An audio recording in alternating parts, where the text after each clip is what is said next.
दोस्तों, जब ज्यादातर लोग अपने खाने में बग या कीड़ा देखते हैं तो वो उस खाने को फेंक देते हैं और अपनी भूख की लालसा को खो देते हैं। लेकिन हमेशा ऐसा नहीं होता।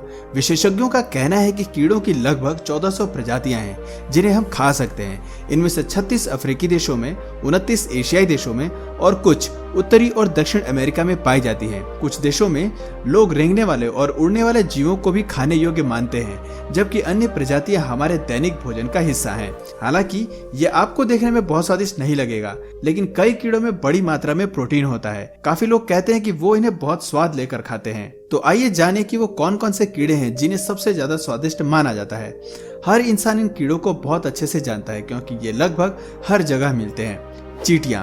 चींटियां जिन्हें तल कर या बेक करके खाया जाता है। ये विशेष रूप से विभिन्न जगहों पर मिलने वाली प्रजातियों के आधार पर इनका स्वाद खट्टा या मीठा होता है। ये हनी एंट्स हैं जो खाने में मीठी होती हैं। ये चींटियां अन्य चींटियों की प्रजातियों से भिन्न होती है। इन चींटियों के पेट में मीठा तरल पदार्थ भरा होता है।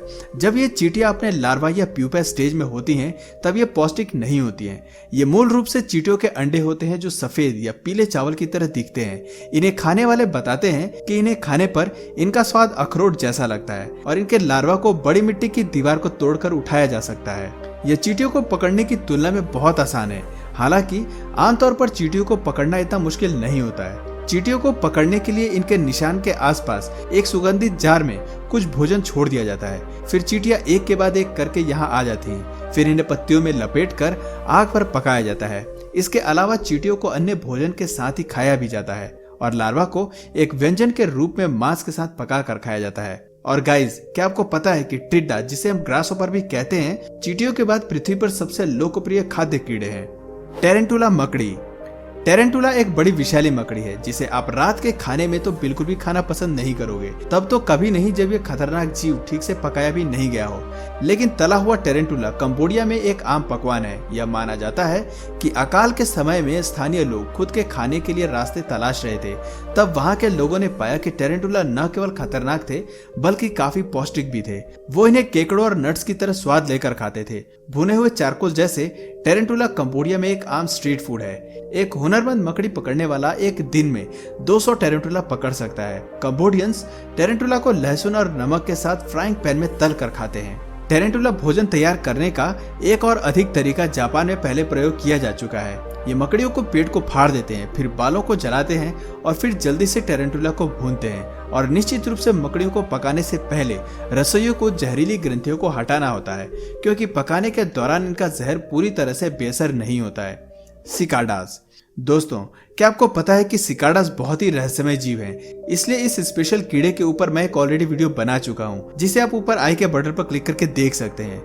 खैर, सिकाडास मूल रूप से बहुत बड़ी और भद्दी मक्खियां होती है। वो अपने जीवन काल का अधिकांश हिस्सा यानी कि लगभग 17 साल धरती के नीचे रहकर बिताती हैं और पेड़ों की जड़ों से रस चूसते रहती हैं। लेकिन आम मक्खियों के विपरीत ये कीड़े मनुष्यों के लिए फायदेमंद होते हैं। जैसे ही युवा सिकाडास प्रजनन करने के लिए बाहर निकलते हैं तो कई लोग इन्हें पकड़ लेते हैं। ऐसा करने से पहले यह जरूरी है कि कीड़े बड़े हो जाएं और कठोर हो जाएं।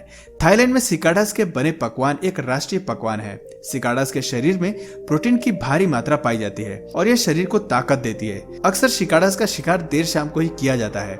सिकाडास को एक जार में इकट्ठा किया जाता है और फिर उबले हुए पानी में पंखों और पैरों को हटा दिया जाता है और सिकाडास को सुनहरा भुना होने तक भून लिया जाता है। मूल रूप से यह झींगा पकाने जैसा होता है। कभी कभी सिकाडास को नमक के साथ भी खाया जाता है और कभी कभी प्याज और अन्य चीजों के साथ परोसा जाता है। इनकी सब्जियां यह बताती हैं कि यह वास्तव में एक पौष्टिक भोजन है और काफी स्वादिष्ट भी है। खाने वाले कहते हैं कि सिकाडास को खाने पर आलू जैसा स्वाद आता है, लेकिन हर कोई इन्हें खाने की हिम्मत नहीं करता है।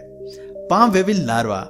नरम और गुदगुदे से दिखने वाले ये लार्वा आपकी जीभ को भी काट सकते हैं। फिर भी पाम वेविल लार्वा दक्षिण पूर्वी एशिया के पारंपरिक भोजन में से एक है। इन्हें कुछ मिनट तक पकाकर नमक के साथ परोसा जाता है और थोड़ी सी सफेद मिर्च के साथ इन लार्वा को कच्चा भी खाया जाता है। इन्हें खाने वाले कहते हैं कि इन्हें उबालकर खाने से मलाईदार मांस के जैसा स्वाद आता है, इसलिए भोजन प्रेमी इन्हें आनंद लेकर खाते हैं। पाम वेविल लार्वा को तलकर या ग्रिल्ड करके पकाया जाता है, लेकिन इस लार्वा को बिना किसी तेल के भी फ्राइंग पैन में पकाया जा सकता है क्योंकि इसमें बहुत सारी चर्बी होती है। यह सोचने की जरूरत नहीं है कि इस लार्वा को खाने से पर्यावरण को कोई नुकसान होता है, बल्कि यह लार्वा ताड़ के पेड़ के लिए काफी खतरनाक होता है। जो ताड़ के पेड़ों को धीरे धीरे करके खत्म कर देते हैं। इन्हें खाने वाले कहते हैं कि हम असामान्य भोजन जरूर करते हैं जिसमें वो पाम वेवी लार्वा को खाते हैं, पर ऐसा करके वो न केवल कीड़ों को खत्म कर रहे हैं बल्कि ताड़ के पेड़ों को भी बचा रहे हैं। बिच्छू। वियतनाम, थाईलैंड और चीन में खतरनाक बिच्छू खाए जाते हैं। जाहिर तौर पर ये लोग उनसे बिल्कुल भी नहीं डरते हैं।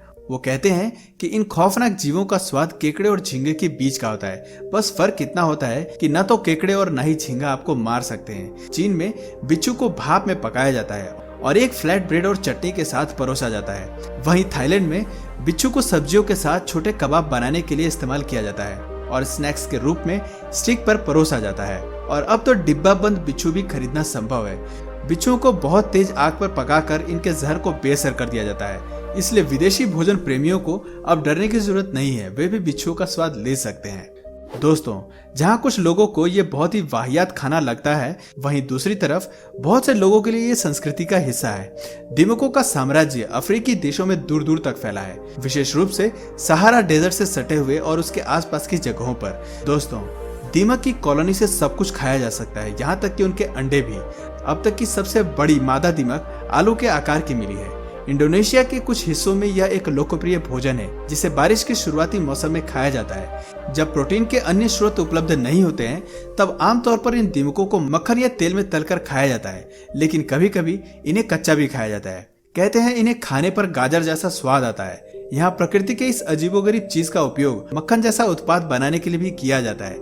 इन्हें उबालकर इनमें से चर्बी को अलग किया जाता है और फिर इस चर्बी को अन्य खाना बनाने के लिए प्रयोग किया जाता है। स्टिंग बग या बदबू वाले कीड़े। आमतौर पर जब आप बदबूदार बग को देखते हैं तो आप उसे जल्द से जल्द मार देते हैं या फिर उसे भगा देते हैं, इससे पहले कि उस टिड्डे की बदबू आपके पूरे कमरे में फैल जाए। लेकिन दक्षिण अफ्रीका के कई देशों में यह बदबूदार कीड़े स्नैक्स के रूप में खाए जाते हैं। इसे खाने से पहले इसकी बदबू को खत्म करने के लिए इसे गर्म पानी में काफी देर तक उबाला जाता है ताकि इसकी बदबू खत्म हो जाए। दक्षिण अमेरिकी देशों में इसका उपयोग तीखे स्वाद या उनकी सुगंध के लिए किया जाता है, इसलिए इन्हें खाने में मिलाया जाता है क्योंकि इसकी तेज गंध से एक अजीबोगरीब सीजनिंग होती है। वियतनाम में भी इसे खाया जाता है जहां यह मसालेदार चटनी के रूप में उपयोग किया जाता है और चटनी में इन कीड़ों को मसाले और जड़ी बूटियों के साथ पीस कर एक पेस्ट बनाया जाता है जिससे बदबू वाले कीड़े का स्वाद दालचीनी और आयोडीन के मिश्रण जैसा हो जाता है। आज हमारी सूची में अगला नंबर एक अजीबोगरीब कीड़े का है और वो है हुहू बीटल। हुहू बीटल एक लंबी बीटल है और यह सबसे भारी कीड़ा है जो कि न्यूजीलैंड में पाया जाता है।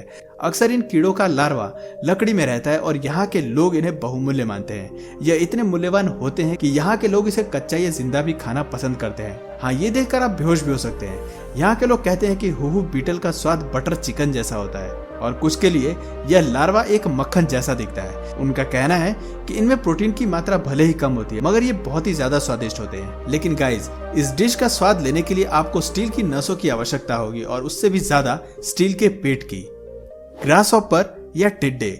ग्रासहॉपर को हम घास फूस में रहने वाले कीड़ों के रूप में जानते हैं। यहाँ तक कि प्राचीन ग्रंथों में इसे खाने के बारे में लिखा हुआ है। आश्चर्य की बात नहीं है कि टिड्डे शाकाहारी भोजन की तुलना में बहुत अधिक फायदेमंद है और यही कारण है कि मेक्सिको के कई स्थानों में टिड्डे खाए जाते हैं। उदाहरण के लिए उबले हुए, कच्चे, धूप में सुखाए हुए या नींबू के रस में भिगो कर भी इसे खाया जाता है।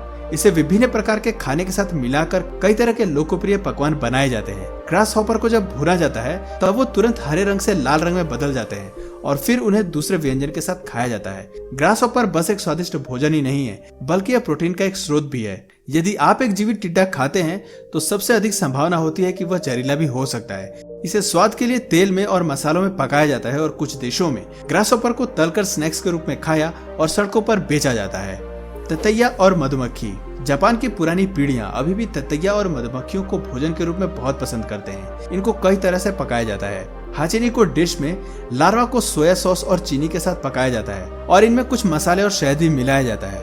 यह एक तरह की मीठी मांस की तरह होता है। जापान में चावल के साथ ततैये को सप्टन ओका डिश के रूप में जाना जाता है। ततैये को अक्सर महंगे स्नैक में बियर के साथ स्नैक्स के रूप में परोसा जाता है जो कि बहुत महंगा होता है। मधुमक्खियां जापान में विशेष रूप से लोकप्रिय हैं। इसकी टोक्यो के कई रेस्टोरेंट और होटल में भारी मांग है। खाने वाले कहते हैं कि मधुमक्खियां स्वाद में मीठी और स्वादिष्ट होती हैं, खासकर तब जब आप जापानी ततैया और मधुमक्खियों से बने जापानी व्यंजनों की कीमत के बारे में नहीं सोचते हैं। यहाँ इनसे सस्ते व्यंजन का उत्पादन करना असंभव है और खाना बनाने की प्रक्रिया काफी मुश्किल है।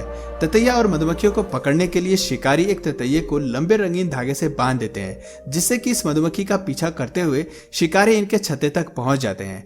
जापानी दुकानों में डिब्बाबंद मधुमक्खियां मिलती हैं, मगर दोस्तों इन्हें देखकर खाना आसान काम नहीं है। तो दोस्तों आज की वीडियो में बस इतना ही। आशा करता हूँ आपको इस वीडियो से कुछ नया जानने या सीखने को जरूर मिला होगा।